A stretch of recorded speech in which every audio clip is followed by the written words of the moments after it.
That can happen. So we need militancy. No one should rise up and go against militancy. Irritated Genie is a clown, man. That's right. Because we're in a time now where we need every black hands on deck to fight against who our enemy is, man. We cannot be sidetracking and sidestepping, talking about some homosexuality, man. And they are a minority within a minority within a minority. If all the homosexuals got together and decided they was gonna ride against the black community, they wouldn't even have a fucking chance, man. They are a minority within a minority. So when you go against the smallest, insignificant, and irrelevant group, you are a coward. Do you hear me? When you walk out your house, and I live here in Atlanta, man, do you see more straight black men or gay black men? Do you hear me? Sure. When you walk out your house, do you see more gay black men or more straight black men? I'll probably say straight. From what I see. That's a fact. What percentage of the black men that you actually see when you walk out your door, if you could put it in percentile, how many of them are gay? Man, I would say about maybe 5%, man. Come on, man. Take your time, man. You just giving the facts. Right. So how is 5% of a non-militarized community more important or more relevant than going up against our enemy, man, our common enemy, going against this white man? Right. That's real. It's logical, man. That gay people really are not a threat, a real threat to us. Because I've never had nobody come up to me and say, man, you better be gay, nigga. You feel me? I have never had nobody come and put a gun to my head and say that I should be a homosexual. Have you? Not at all. Right. I know some people have experiences that I don't have, but I've never seen a gay gang, you feel me, come up and said everybody in this town gonna have to be gay. So his obsession with seeing homosexuals as a realistic entity, as a real enemy, is a fantasy, man. It's really a gay fantasy of his. You follow? He really has a gay-ass fantasy, man. That's a fact. He goes to countries and he makes the gay the ultimate agenda. They under imperialism and Bermuda under colonialism and all these types of things. And he goes over there to talk about hate some black gay around you. That's less than 5% of your population. That makes no sense. Not saying that the issue does not need to be addressed. Right, right. But to the degree that he addresses it to make it a front, top of the line priority issue, that's the problem, man. Because that is not at the top of the list. Us getting shot down, murdered, and killed in the streets by this devil is a higher priority than less than 5% of our population. I'm in Atlanta, and I can tell you, and I don't even see enough gay people to signify a straight black pride movement. That's a fact. It's just not enough of them. And they have not declared war in any sense. If I set up a black town, a black nationalistic community, ain't no gay people coming over there talking about you can't do that. But I bet you the white man will be over there. You hear me? Right. You can't go against somebody until really you have tried to set up what it is that you're doing. And once you set up what you're doing, it's who's going to come against you that should be a real question. Brother Noble. Yeah. Brother King Noble. Yeah. You hear me, brother? I hear you. Yeah, I got Sister Renee, the co-host. She wanted to comment on that when you get it ready, on the whole gay thing. Go ahead. Let her go ahead, man. I didn't enjoy talking to you so much. Go ahead, man. All right, appreciate it, brother. Go ahead, Renee. Yeah, thanks to you, King Noble. I disagree with what you had to say about the homosexual issue because in the black community, we tend to be very reactionary. And it tends to take catastrophic levels of something to occur before we are willing to even acknowledge that there is a problem and that there is an issue. And, you know, at the level, in my opinion, and in my observation and my study about it, the level that it's apparent is something that needs to be dealt with. And when we talk about homosexuality, we have to realize that, you know, this was all written, as far as for the black community, this was written in 1959, that this would be a population control tactic. And so if we look at the study of people like Dr. Tyrone Hayes, who did the study on the atrazine and what effect it had on the ecosystem, what effect it had on the frogs whose reproductive system is pretty much the same as humans. The fact that it changed the male frogs from changed their croak that they use as a mating call. It changed and had their testes develop eggs, and the the male frogs began to exclusively seek to engage with other male frogs sexually. And this has been used on 50% of the corn in the United States of America. And the runoff from this, where this chemical is made, is pumped into poor black communities, 80% black community. So this is something, and I think because we are so susceptible to all of these things, our people are in poverty. Many of our people, children under six and under, are 45.8% are living in poverty, black children. So you're talking about children in these type of communities being exposed to these type of chemicals, besides it being on the food, low quality food.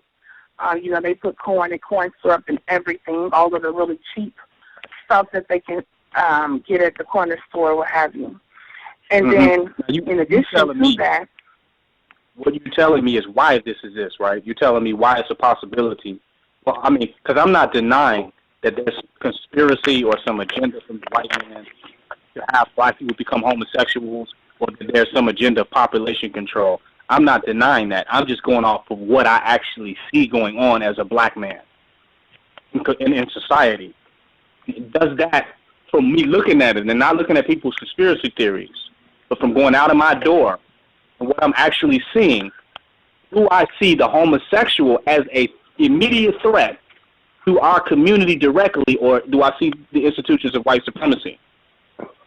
Which really, honestly, I'm going to tell you the truth, they protect the institutions of white supremacy protect homosexuality. So until you deal with them, you can't even deal with the homosexual, because going against the homosexual has been termed as a hate crime.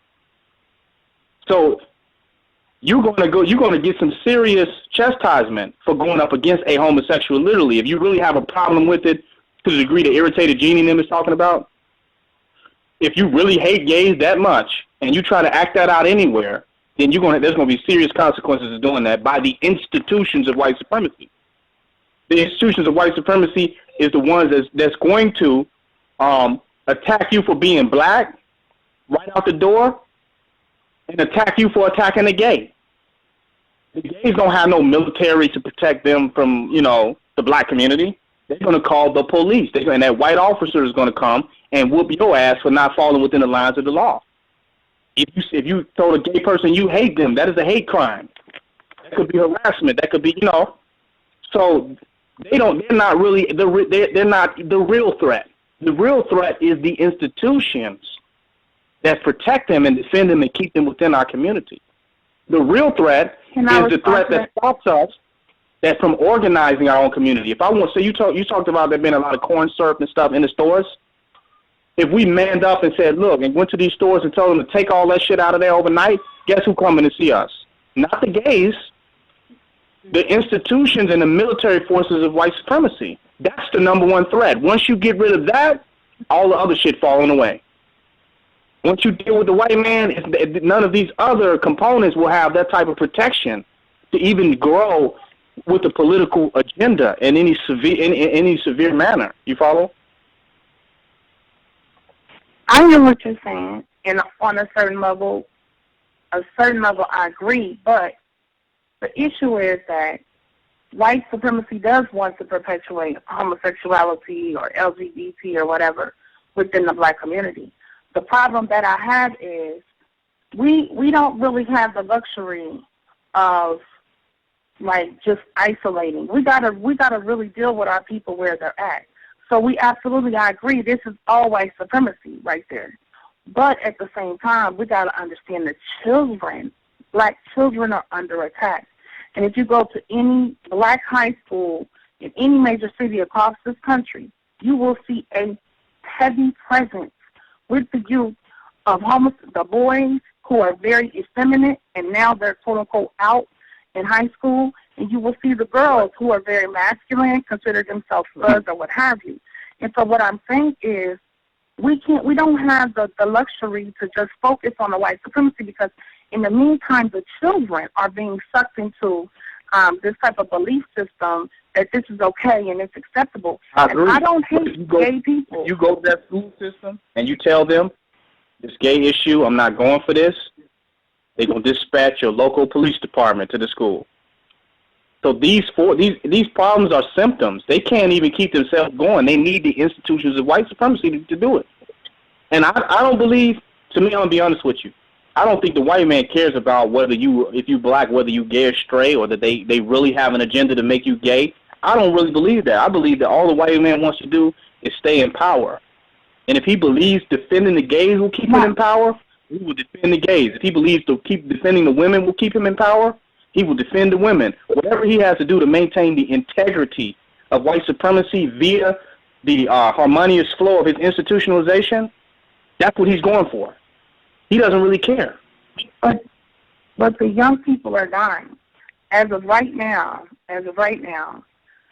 if you are a black male and you engage in a homosexual act with at least one male by the age of 18, 60% of those black males will have HIV by the age of 30. And this information is not being made readily available. And then you have this overlap where the men are sleeping with women and men. And so then you have you got to add in the prison culture, because we have mass incarceration of black men. You have men who engage in sexual behavior. Mm-hmm. Let me ask you this. If the white man wants to spread AIDS, which is a biological disease that he created, if it really exists, if it's just not a tactic for them to give you medications that will kill you, which is questionable, if he wanted to kill black people with biological warfare, do you think he would wait for a man to penetrate another man in order for that to happen?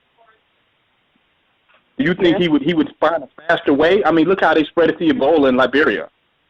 They could wipe black people faster than waiting on two homosexual males to meet at a gay bar in order to destroy the black community. That's a fact. Yes, I do. But we are these so-called people that are gay, that have AIDS or whatever, they are starting to even live longer. So so-called AIDS and HIV is becoming less an epidemic over time with the advancement of their medicines. So the chances of that wiping everybody out. The AIDS scare is not even the same based upon the advancement of medicine. It doesn't have the same exact scare that it did. They're being able to help people live longer. So that's not realistic that all, black males they're going to participate in anal sex and be dead by 30. People now, through the advancement of medicine, whatever that matrix is, are now living 20 and 30 years with that. So that's just not a fact. Okay, well, many of the tactics of white supremacy are slow forms of genocide. And it has been shown that homosexual males live 20 years less on average. These are real things. So it's not like, for instance, with the police brutality. How many black men would be killed by police interactions. It wouldn't be just millions of black men at one time. It's a slow process, like everything else, slow forms of genocide. Let me ask you this: are we dying more from HIV as black men in society, or are we dying more from black-on-black crime? That's difficult. That's difficult because I'm gonna make it easy for you. The numbers are very high for HIV. And guess what? Being against gay people is another excuse for black-on-black crime. That's it. Because if you get mad enough at gays and all that, you're gonna go out there and attack one of them, and you're gonna add to the list of reasons to kill a nigga. Of all the other reasons that are already out there. Okay. Well, we just differ because, to me, it's not about I hear what you're saying, but that's a fact. All this pretty black pride stuff, they want to eventually rile themselves up to be able to start killing black gays. That's really what they really want to do. Okay, so what about gay pride, though? Maybe not you. That's why they believe in Uganda. They going over there with heads of state of Uganda who you're gonna get the death sentence. If you are homosexual, you're gonna get the death sentence in Uganda or get in prison for a long period of time. Well, why they ain't dealt with the colonizer that came over to Uganda? How the first enemy that you're gonna attack is a black victim by the enemy? Whether it's homosexuality, biological warfare, whatever that it is, we are a victim in this society by proxy of not being in the power that we should be in as a people. So how does the victim get attacked first? But you know, at the very base, how does Farrakhan call the Justice or Else March, and black people come down there, we trying to get justice or else as it relates to the institution of white supremacy, and Irritated Genie is down there arguing with black homosexuals at a solidarity march to stand up against justice or else for the white man. To me, it is a counterproductive platform. It is destructive, it is divisive, it is a waste of time and energy, and it's very immature. Gay bashing is so fucking immature. But don't you think that black homosexuality is in complete opposition with the continuation of black life? Because at the very least, we need to have black men and black women building together. No, homosexuality is not. Promoting. It's not. The widespread promotion of homosexuality could be. But is homosexuality itself? No, because it's not homosexuality is not stopping how many children I'm going to have. No. That's a fact. But if Planned Parenthood is killing more children than black homosexuals or black crime or even the institutions, even police brutality, if we can survive Planned Parenthood, I don't think it's nothing that homosexuality can do to our community. But look, I think we're trying to mix too many things. We're trying to mix too many things together. And just because abortion has killed this many black children does not then devalue the effect that homosexuality is having on our community, the negative impact. Right. Let me say this. I mean, I mean, I'm kind of in the middle with the whole discussion. When I see the straight black pride movement, I can say I do agree with King Noble on that, and I mentioned that before. I mean, if you talking about, like, Irritated Genie had a debate with Umar Johnson about killing pedophiles and killing homosexuals, and that's a reactionary strategy. We need to have more pro-actionary, so we need to try to rehabilitate the homosexuals. But on Sister Renee's side, I see what she's saying. It's still something that needs to be attacked systematically, but do we put all the energy into that, or do we just attack white supremacy? Was white supremacy trickles down and it kills all of that. It kills all of that bullshit, the pedophilia. It kills the homosexuality. It kills all these different symptoms that come out of white supremacy. No, you know what I mean? No, because what you have is it spill over into the community. What happens is, and I have people that I know personally, homosexual black men, and they were sexually molested as children. There is a correlation there, too. And a lot of the older gay dudes will tell you they groom a lot of the young boys that's like, especially teenagers, who have a level of effeminacy and that type of thing. They help to groom, to bring in those young men into their lifestyle. And they have what they call they gay parents. They gay daddy and they gay mommy. And usually the gay mommy is like a transsexual or very effeminate homosexual man. And the gay father is a more masculine man. We have all of this stuff operating within the community. And while, yes, we got to deal with white supremacy, we know it's an effect of that. But we also have to have a standard for our community to say we need to promote the black family. We need to promote the black man, woman, and child. And we are under attack. Right. On some level, you got to see, too, that, and this has been my opinion, is that, you know, some people, they're going to be gay. I mean, there's some people that could be molested and not be gay. I'm sure there's plenty of them.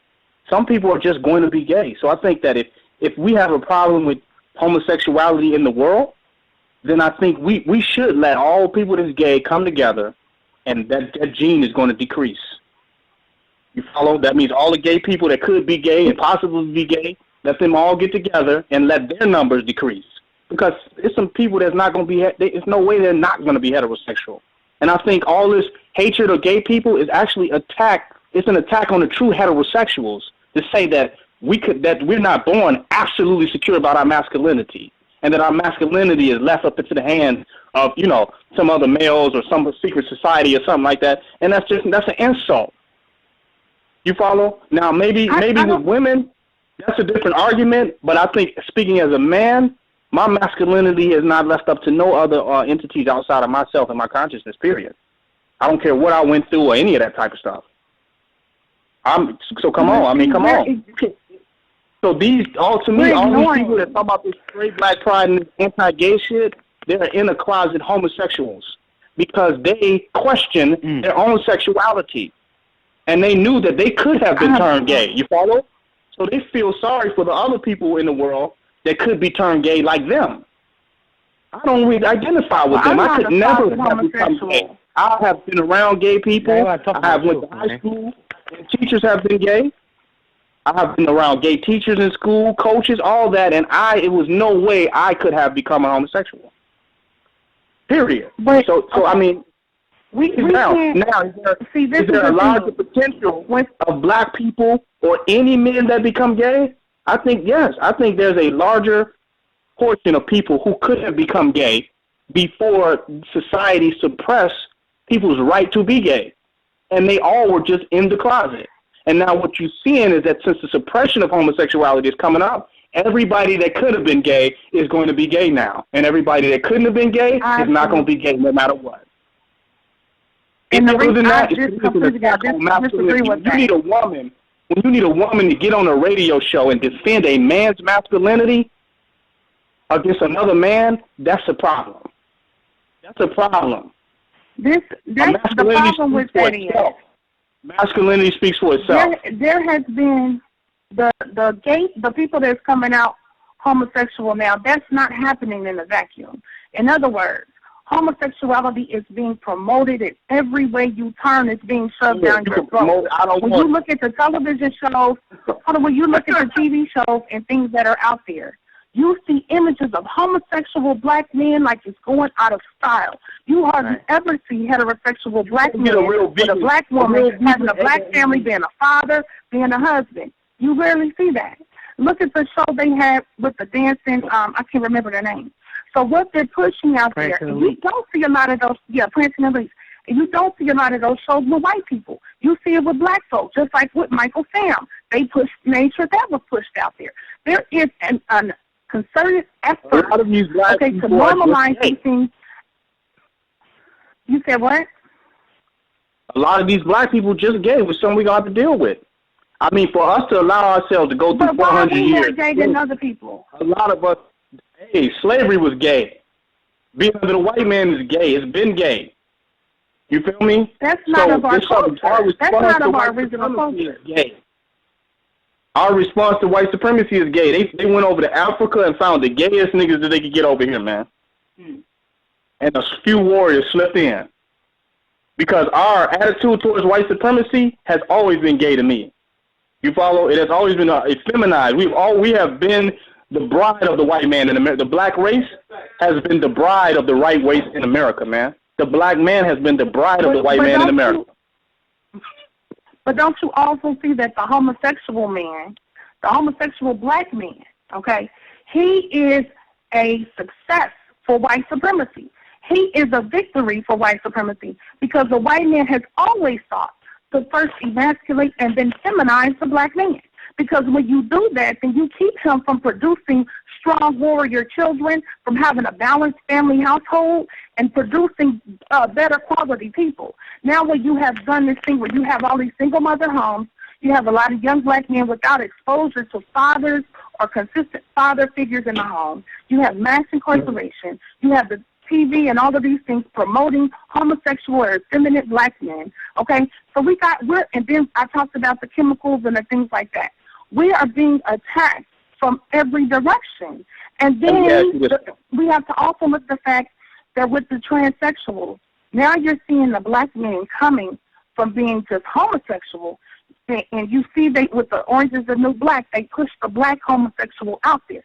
Transsexual out there. Now you see all of these transsexual black men, now they trying to become women. This is a real issue. It just is. That's what I want to ask you. Because to me, the average white male is gay. And they're still in power. So this paradigm that you got of this perfect black family having anything to do with us being in power is not consistent. Because white males have always taken a okay attitude on being gay. And they still rule this country. So I can't put black power, I can't mix black power, black supremacy with anti-homosexuality. Because power has nothing to do with gender, and to me it has nothing to do with a person's sexuality. That's me. For the longest before that, these nations are considered to be gay. All the Illuminati, all this shit is considered to be gay, and they are in power. So why are we gay and not in power? Why are we not gay and in power if gayness is the problem? That's not a good thing. Why should we be gay? I'm just saying. I think it's like if the white man can be gay and rule, if the white man can rule by being gay, why is it that we have a gay epidemic in our community, according to what you're saying, and we're not ruling in it? If gayness is such an epidemic in our community, because the white man hasn't. Because the white man. The white man still got his own community. Is different than the black man. He got his own society. He still got his society, and he gay too. But he didn't do that with homosexuality. He built up his society with the white woman, with the white family. He got a white family, and he's gay. He's going down to the lodge, bending over. They're gay. They make gay jokes. They have a different nature. It's just that they don't make gay their identity. Listen, white people the white males don't make gay their identity. Black males, once a black man turns gay, he's a transvestite, transgender, whatever. He's just tranced out. Because it's not in our nature. The white man, it's not in our nature. It's in their nature. It all. He plays his homosexuality off. It's not in our off. nature. That's why we're like that. Because it's not. So if it's not in our nature, nobody can turn us to. If it ain't in our nature, nobody can turn it to us. You can't turn something against its nature. You have to understand. We've been under literally hundreds of years of subjugation, indoctrination, and everything. All of this stuff a lot of this stuff we're doing now is not our nature. If I've been through all that, why am I not gay? If I've been through all that too. You change and you take on the nature of your oppressor. And that's what we've done. That's not us, though. So if I've been through 400 years of slavery and all that, why am I not gay? Of course, it's not going to be everybody. Come on, we don't have to have these extreme arguments, right? It's not going to be everybody. But what I'm saying is it's a big enough issue now, and looking to the future, we see that gay marriage, you got to also read the writing on the wall. So gay marriage is now federal, like it's every state is legalized. And the first state was Massachusetts in 2003. So you have from 2003 to 2015, and now every single state where people will say, oh, this ain't going to happen here, it ain't going to happen here. Now it's in every single state. We don't realize that these things are happening before our eyes. And because, and I'm sorry, in the black community, just to give you an example of how fearful we are of dealing with homosexuality in the black community. The black church has known forever that they've had homosexual pastors, the music directors, and whatever, all kind of homosexuals. And I had interviewed several homosexuals for a project I was doing. And a lot of them told me where they first did whatever was in the church, was with men in the church. So the black church, the black community has relied on the black church for all this time, supposed to be preaching the Bible, what's in the Bible, right? But you got all these homosexuals up in the black church, and everybody acting like they don't know. Everybody acting like they don't know. This is why I say we are reactionary. You're making excuses for homosexuals that I would never make. If somebody came and said, I'm gay because of my food, my this, my that, my water, my this is why I'm gay, I'm like, no, you're gay, nigga. So I don't make those excuses. But these are real attacks, though. You're giving them more of a body of work to justify why they are gay, why they decided to let some man bend them over, follow or engage in whatever act that they wanted to. You are now making them no longer responsible for their actions and saying that it's the food, it's the water, it's promotion, it's TV, it's all that. And I say, look, be responsible for your own actions and stand up for who you are. You follow? Right, I agree with that. But when you have several different attacks at one time, okay, then you have an outcome that may be more likely, right? So if you already have no male role models, right, because a child automatically, this is by nature, the child emulates the same-sex parent. You have no father in the home. You have the mother. You're a little boy. You begin to emulate your mother just by osmosis because you don't have any other real consistent example, right? Then you have this attack on the food and the environment, right? Then you have this on top, the normalizing of it in the culture. Then now they have the children starting from kindergarten. They are taught about homosexuality. Okay, right. They're not teaching them about black history. They're not teaching them real, true history and knowledge of self. But they're giving them homosexuality starting in kindergarten. They read books. Daddy's Roommate, King and King, where at the end of the book the kings share a kiss. Okay, Tango Makes Three, about two gay penguins that raise a boy penguin. Like all of this stuff is going on. So you have the black family unit broken, right? Which we know we never had perfect families. But you got to add up all the components. You got to stop sending your children to their school. But how feasible is that?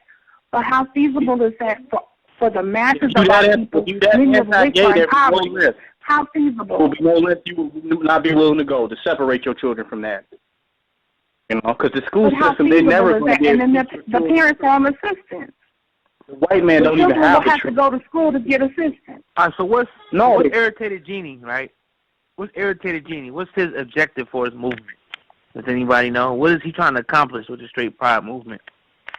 Does anybody know? Ultimately, I guess he can appeal to legislation, and he can get to the point where, homosexuals can get the death sentence. Wow, that's his goal. That's what it sounds like. That's what it sounds like to me. Do you know, Renee? I don't know anything about the movement like that, but most of the people that I talk to who feel like I do, we don't hate gay people. We don't want any gay people hurt or physically abused or attacked or anything like that. It's just saying that we want to promote the black man and the black woman, that we want to promote healthy images to black children, and that we are aware that we are under attack.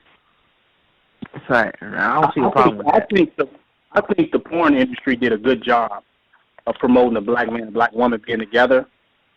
I think they did an excellent job of that. I don't think no one could ever do a better job than that. I know a lot of children was made off of pornography. But I want to add this. Just because, this is deep, just because somebody got into some type of homosexual situation does not justify them being gay or being a part of the gay rights movement or being a flaming homosexual, right? Because let me tell you why. Because if somebody stab you, you're not going to stab yourself for the rest of your life. Huh? If somebody shoots you, you're not going to say, well, I was meant to be shot, and shoot yourself for the rest of your life. You follow? If somebody is mean towards you, you're not going to necessarily go and try to attract and have everybody you ever meet be mean to you for the rest of your life, right? So even if someone had an encounter, a circumstantial encounter at a young age with homosexuality, still does not justify them becoming a pro-homosexual advocate as a lifestyle and as an identity. That's a large extent, because some of us have been exposed to Christianity, and we grew up in the church, and we've been mentally molested by the church on Christianity, but we're not Christians. The same thing, some of us have been Muslims, but we're not Muslims. We've turned away from those ideas. People are Christians. And they love it. It works for them. Minority. That's the minority. What I'm saying is, just because you go through an experience is not going to make definitely. I mean, you could be the opposite. What? You follow? Like I grew up in a household that had violence in it, so I've been totally against domestic violence. It hasn't made me want to do violence more. You follow? It's made me totally anti-domestic violence. So I mean, it's just that argument is weak. Just because you went through a situation that you're definitively going to become totally a pro advocate of a particular lifestyle or way of life. You have to want that. You have to have a drive and desire. You follow? That's a fact. But do you understand that? We are talking about the violation of a child, somebody who's not developed a sexuality yet. So, or as far as the sexual self, right? Like through puberty, you get your hormones and you start thinking about this or that. We're talking about the violation of a child. And you do begin, and there are gay men who have told me that this themselves, that because this happened to them, they associated sex with other men. They associated pleasure or climax or what have you with other men. Because so young, they were violated in such a way that they thought this is normal, or this is what I'm supposed to do, or how I'm supposed to be. So, I mean, you can. I disagree. Anybody who is gay that's not proud about it is going to come up with some type of justification. I expect that. They're going to come out with a justification of why they're gay because they're not proud. They're ashamed of it. So because society has made it that way, general society. So they're going to come up with a reason of why they're gay that has nothing to do with them. That's expected. So you think a 3-year-old child, because this happened to one of my friends. He came out to me when he was 17. He told me from the age of 3 to the age of 8, he was sexually molested by one of his uncles. His mom found out and all that.